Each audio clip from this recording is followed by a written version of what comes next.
नमस्कार विद्यार्थी मित्र हो, नवनाथ खेत्री या यूट्यूब चॅनलवरती तुमचे सर्वांचे स्वागत आहे। आज आपण ह्या व्हिडिओमध्ये बघणार आहोत बीड जिल्हा पोलीस पाटील भरती 2026 प्रश्नपत्रिका संच क्रमांक 2 आपण घेतलेला आहे। यामध्ये आपण पोलीस प्रशासन किंवा पोलीस पाटील या संदर्भामध्ये सामान्य ज्ञान प्रश्न व त्याची उत्तरे घेतलेली आहेत। मित्र हो, अशाच नवनवीन व्हिडिओसाठी नवनाथ खेत्री या यूट्यूब चॅनलला सबस्क्राईब करा, लाईक करा, शेअर करा आणि कमेंट करायला विसरू नका। चला बघा, पहिला प्रश्न बघा, पोलीस पाटलाचा मुख्य उद्देश काय आहे? तर पोलीस पाटलाचा मुख्य उद्देश काय आहे? तर याचं योग्य उत्तर आहे सी नंबर, कायदा आणि सुव्यवस्था राखणे हे पोलीस पाटलाचं मुख्य उद्देश असलेला आपल्याला दिसून येतो। कायदा आणि सुव्यवस्था राखणे हे पोलीस पाटील या पदाचा मुख्य उद्देश आहे। यानंतर आहे संशयास्पद व्यक्तीची माहिती। संशयास्पद व्यक्तीची माहिती देणे हे कोणाचे कर्तव्य आहे? तर पोलीस पाटील यांचं कर्तव्य आहे की गावात कोणतरी संशयी व्यक्ती जर आला तर त्याची माहिती ही पोलीस स्टेशनला कळवणे ही पोलीस पाटलाची आपल्याला काम असतो। यानंतर आहे गावातील मयत व्यक्तीची माहिती। गावातील मयत व्यक्तीची माहिती कोणाला देणे आवश्यक असते? तर गावातील मयत व्यक्तीची माहिती कोणाला देणे आवश्यक असते? तर पोलीस स्टेशनला यांना कळवणे आवश्यक असते। गावात एखादा मयत व्यक्ती जर झाला तर त्याची माहिती ही पोलीस स्टेशनला किंवा पोलीस ठाणे यांना कळवणे हे पोलीस पाटलाचं आद्य कर्तव्य मानले जाते।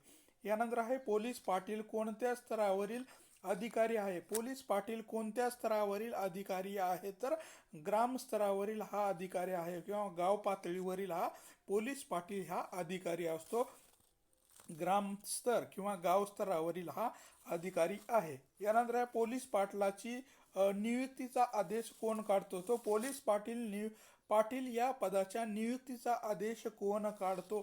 तर तहसीलदार हे या पदावर असणाऱ्या झालेल्या व्यक्तीची निवड करण्याचा अधिकार हे तहसीलदार यांना हा अधिकार देण्यात आलेला आहे। यानंतर आहे भारतीय संविधानातील कायदा आणि सुव्यवस्था कोणत्या सूचीमध्ये आहे?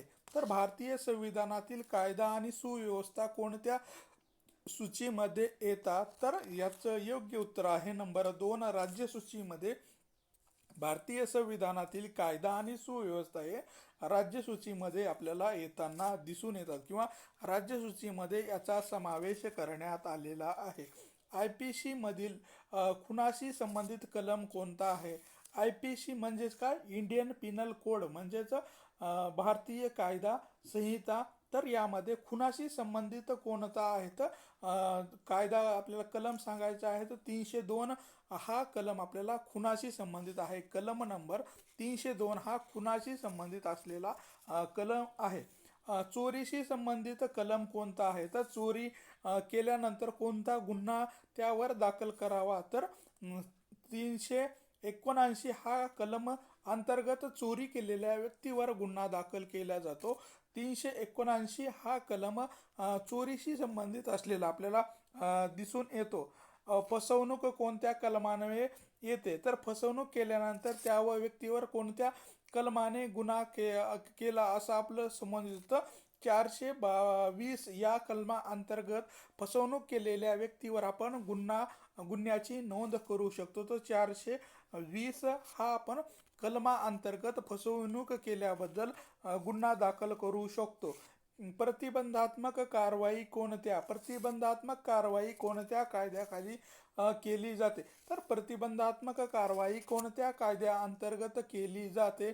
तर CRPC या कायद्या अंतर्गत प्रतिबंधात्मक कारवाई केल्या जाते। तर CRPC ह्या कायद्या अंतर्गत प्रतिबंधात्मक कारवाई केल्या जाते।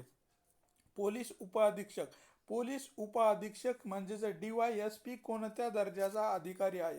तर DYSP हा कोणत्या दर्जाचा अधिकारी आहे? तर नंबर 1 चा आपल्याला हा DYSP हा जो काही अधिकारी आहे तो नंबर 1 या वर्गामध्ये येतो। आणि PSI हा काय जो आहे तर हा नंबर 2 वर्गामध्ये येतो। PSI हा नंबर 2 या वर्गामध्ये येतो आणि DYSP हा आपल्याला नंबर 1 या वर्गामध्ये त्याचा अधिकारी येतो। यानंतर आहे ग्रामीण भागात पोलीस ठाण्याचा प्रमुख कोण असतो? तर ग्रामीण भागामध्ये पोलीस ठाण्याचा प्रमुख कोण असतो? तर PI हा जो काय आहे तर हा ग्रामीण भागातील पोलीस ठाण्याचा प्रमुख असतो. PI असतो हा पोलीस ठाण्याचा प्रमुख मानला जातो. यानंतर पोलीस अधीक्षक म्हणजेच SP कोणत्या स्तरावर कार्य करतो? तर SP हा कोणत्या स्तरावर कार्य करतो? तर SP हा जिल्हा स्तरावर काम करत असतो. जो काही जिल्ह्याचा प्रमुख असतो त्यालाच आपण SP किंवा पोलीस अधीक्षक म्हणलं जातं. म्हणजेच जिल्हा स्तरावर जे पोलीस प्रमुख असतात त्यांना त्यांना SP असं म्हटलं जातं. हे SP आहेत हे जिल्हा स्तरावर कार्य करतात. यानंतर आहे महाराष्ट्रात महिला पोलीस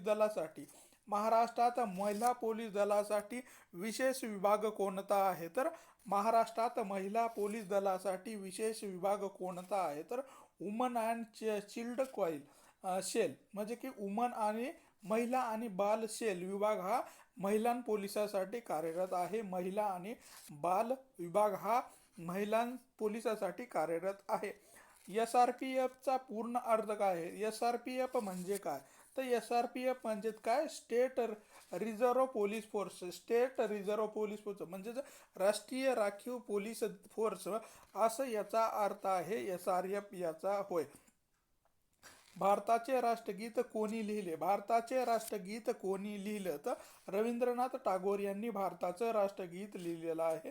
रवींद्रनाथ टागोर यांनी भारताचे राष्ट्रगीत लिखाण केलेलं आहे. यानंतर आहे भारताचा राष्ट्रीय प्राणी कोणता आहे? भारताचा राष्ट्रीय प्राणी कोणता आहे? तर भारताचा राष्ट्रीय प्राणी हा वाघ आहे. तर भारताचा राष्ट्रीय प्राणी कोणता आहे? तर वाघ हा भारताचा राष्ट्रीय प्राणी आहे. त्यानंतर आहे महाराष्ट्रातील सर्वात मोठा जिल्हा. क्षेत्रफळाच्या दृष्टीने महाराष्ट्रातील सर्वात मोठा जिल्हा कोणता आहे? तर आपल्याला क्षेत्रफळाच्या दृष्टीने विचार जर केला तर अहमदनगर हा महाराष्ट्रातील, त्यालाच अहिल्यानगर असं म्हटलं जातं, महाराष्ट्रातील सर्वात मोठा क्षेत्रफळाच्या आपल्याला दृष्टीने हा जिल्हा दिसून येतो. अहिल्यानगर हा आहे. यानंतर आहे भारतीय संविधानाचे शिल्पकार कोण आहेत?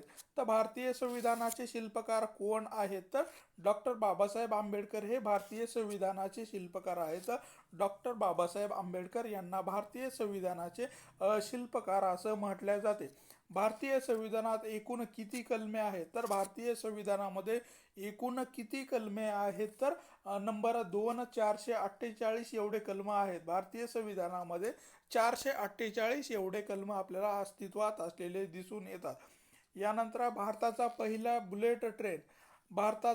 बुलेट ट्रेन प्रकल्प कोणत्या दोन शहरादरम्यान झालेला आहे? तर भारताचा पहिला बुलेट ट्रेन प्रकल्प कोणत्या दोन शहरादरम्यान झालेला आहे? तर मुंबई आणि अहमदाबाद या दोन शहरांना जोडणारा पहिला आपल्याला बुलेट ट्रेन हा मार्ग झालेला आहे. मुंबई ते अहमदाबाद या दोन शहरांना जोडण्यात आलेला पहिला मेट्रो ट्रेन आहे.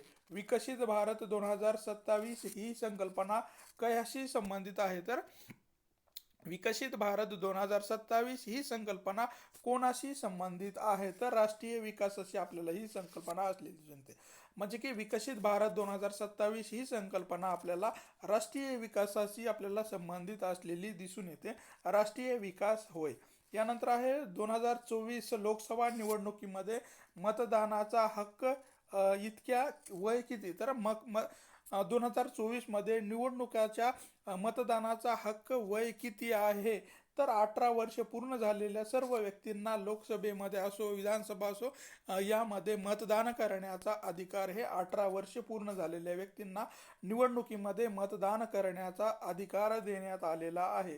डिजिटल इंडिया उपक्रमाअंतर्गत कोणत्या वर्षी सुरू झाला? तर डिजिटल इंडिया उपक्रम हा कोणत्या वर्षी सुरू झालेला आहे? तर डिजिटल इंडिया हा उपक्रम आपल्याला 2015 पासून सुरू झालेला आहे. 2015 पासून डिजिटल इंडिया हा उपक्रम भारतामध्ये राबवण्यात येऊ लागला. 2015 पासून.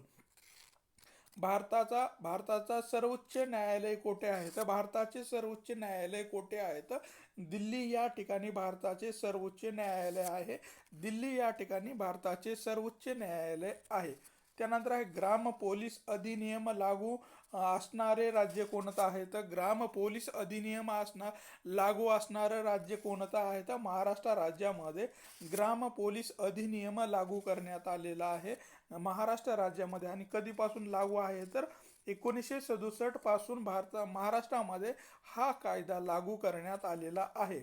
यानंतर आहे पोलीस पाटलाला शासकीय कर्मचारी म्हणून कोणता दर्जा प्राप्त आहे तर पोलीस पाटलाला शासकीय कर्मचारी म्हणून कोणत्या प्रकारचा दर्जा प्राप्त झालेला आहे तर मानधन तत्वावरील हा दर्जा पोलीस पाटील यांना शासकीय कर्मचारी म्हणून मानधन तत्वावरील या प्रकारामध्ये मोडण्यात येतो किंवा हा दर्जा देण्यात आलेला आहे.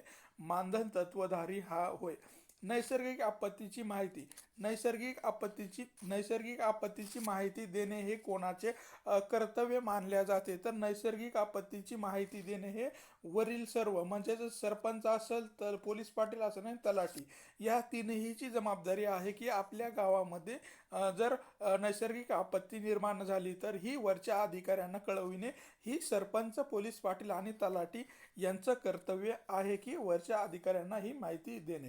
तर गावातील शस्त्राची माहिती ठेवणे हे कोणाचं काम आहे. गावातील शस्त्राची माहिती ठेवणे हे कोणाचं काम आहे तर पोलीस पाटलाचं काम आहे की गावामध्ये कोण्या व्यक्तीकडे एखाद्या शस्त्र असेल तर त्या सर्वांची माहिती ही पोलीस पाटलानं ठेवणं आवश्यक असतं.